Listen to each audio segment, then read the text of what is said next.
Halo semua, saya Pak Alvan, guru fisika kalian. Kali ini, saya akan mengajari kalian mengenai vektor. Ini kode yang akan kita pelajari hari ini. Sebelum belajar lebih lanjut, saya mau bertanya sama kalian. Kira-kira nih ya, kecepatan itu besaran vektor apa skalar? Saya kasih kalian waktu 5 detik aja buat mikir, jangan lama-lama. Apa jawabannya? Ya, betul. Kecepatan itu besaran vektor, karena dia memiliki nilai dan arah. Ada lagi nih contoh penerapannya. Coba lihat gambar anak yang lagi narik mobil mainannya. Ini juga contoh dari vektor. Ketika seorang anak menarik mobil mainan dengan tali, berarti ia memberi gaya pada mobil yang berarah ke tangannya. Gitu adik-adik. Oke, sekarang kita masuk ke pembahasan yang lebih dalam.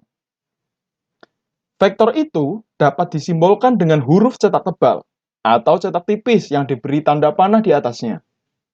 Misalnya nih, vektor gaya. Dia bisa kita tuliskan dengan cetak tebal atau cetak tipis dengan panah di atasnya. Tapi kalau misal vektornya disebutin nilainya, tapi nggak disebutin arahnya, dia bisa kita tuliskan seperti ini, atau seperti ini. Nah, vektor sendiri digambarkan sebagai ruas garis berarah, atau biasa kalian lihat sebagai garis panah, yang punya titik pangkal sebagai tempat permulaan vektor. Panjang garis menunjukkan nilai vektor, dan arah panahnya menunjukkan arah vektor. Vektor F1 itu menunjukkan adanya gaya yang besarnya 10 Newton dengan arah 60 derajat dari barat ke utara. Kalau yang vektor F2 itu menunjukkan adanya gaya yang besarnya 20 Newton dengan arah ke timur. Kalau kalian perhatikan, gaya yang lebih besar harus digambar dengan garis panah yang lebih panjang. Setelah kalian paham simbol vektor, kita akan pelajari penjumlahan vektor. Pada penjumlahan vektor, kalian bisa pakai dua cara atau metode. Metode grafis sama metode analitis. Pertama, kita bahas yang metode grafis, oke? Metode grafis dibagi jadi dua, metode poligon sama metode jajar genjang. Oke, pertama kita bakal bahas yang metode poligon. Saya punya balok nih, yang diberi gaya kayak gini nih. Nah, untuk nentuin resultan vektornya tuh gini. Satu, kalian harus tentuin dulu skala gambarnya. Misal, 1:1. Berarti, untuk gaya 3 Newton, kalian gambar garis panahnya sepanjang 3 cm. Atau misal, skala 1:2. Berarti, 3 Newton digambarkan dengan anak panah sepanjang 1,5 cm. Gitu. Kalau udah, gambar tuh vektor F1-nya. Kemudian, gambar pangkal vektor F2, berhimpitan dengan ujung vektor F1. Kayak gini. Metode poligon ini, kata kuncinya di ujung ketemu pangkal. Perlu diingat, sekali lagi, ujung ketemu pangkal. Oke? Oke. Kalau udah, tinggal gambar deh vektor resultannya dengan cara tarik garis dari pangkal vektor F1 sampai ke ujung vektor F2. Untuk mengukur panjang vektor resultannya, bisa diukur pakai mistar dan busur dengan nilai plus minus 6,1 cm dengan sudut 35 derajat.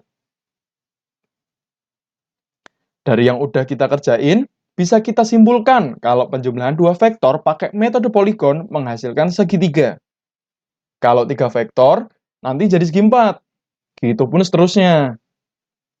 Makanya metode ini dikenal juga dengan metode segi banyak. Oke, sekarang kita beralih pakai metode jajar genjang. Masih pakai balok saya yang tadi ya. Kurang lebih langkahnya sama kayak metode poligon. Yang bedain, kalau poligon itu ujung ketemu pangkal. Nah, kalau jajar genjang, pangkal ketemu pangkal. Nih, saya kasih gambarannya biar kalian lebih gampang pahaminnya. Jadi, setelah kalian gambar vektornya, kan pangkal ketemu pangkal tuh. Nah, kalian abis itu buat pola jajar genjangnya yang garis putus-putus itu. Setelah itu, kalian buat anak panah membentuk diagonal jajar genjangnya itu.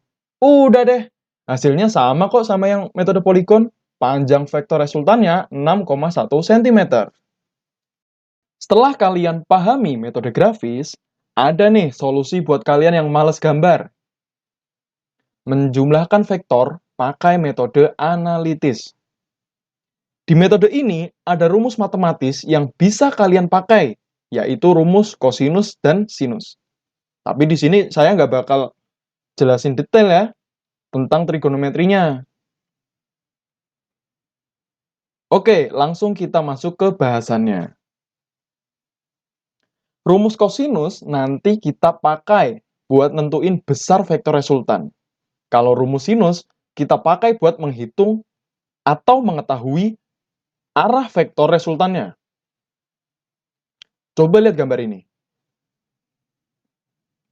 Jika diketahui vektor V1 dan V2 dengan sudut apit alfa, maka besarnya vektor resultan VR dapat ditentukan dengan rumus kosinus ini. Nah, untuk arahnya kita pakai rumus sinus ini. Sekarang kita coba pakai soal balok saya yang tadi. Biar gampang mahaminnya, kita bantu pakai metode jajar genjang tadi. Nah, ini dia setelah saya gambar jajar genjangnya. Ini dapat 60 derajat dari soal ya. Kan diketahui tuh sudutnya 60 derajat. Oke, lanjut ke perhitungannya. Untuk besar resultannya, gini hitungannya. FR sama dengan akar F1 kuadrat plus F2 kuadrat plus 2F1 kali F2 cos alfa. FR sama dengan akar 3 kuadrat plus 4 kuadrat plus 2 kali 3 kali 4 cos 60 derajat. Kita lanjut ke tahap selanjutnya. FR sama dengan akar 9 plus 16 plus 2 kali 3 kali 4 dikali setengah. Kan nilai cos 60 kan setengah ya. Oke, kita lanjut aja. FR sama dengan akar 9 plus 16 plus 12. Maka didapatkan nilai FR sama dengan akar 37. FR sama dengan 6,08 Newton. Udah.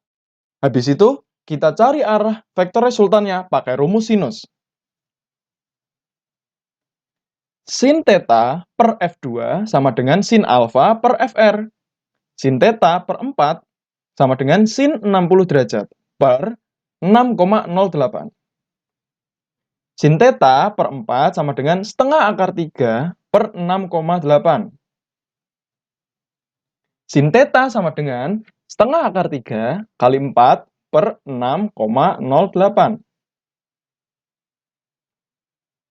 Sin theta sama dengan 0,57.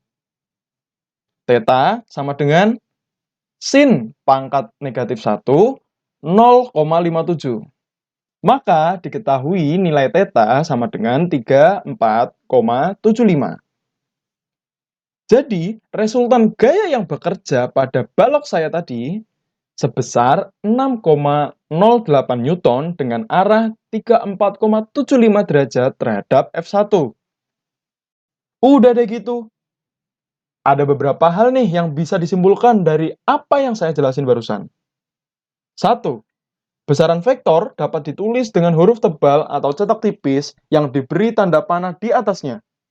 Tapi kalau cuma dinyatain nilainya aja, tanpa diberitahu arahnya, kita tulisnya cukup hurufnya aja. Atau pakai tanda mutlak kayak gini.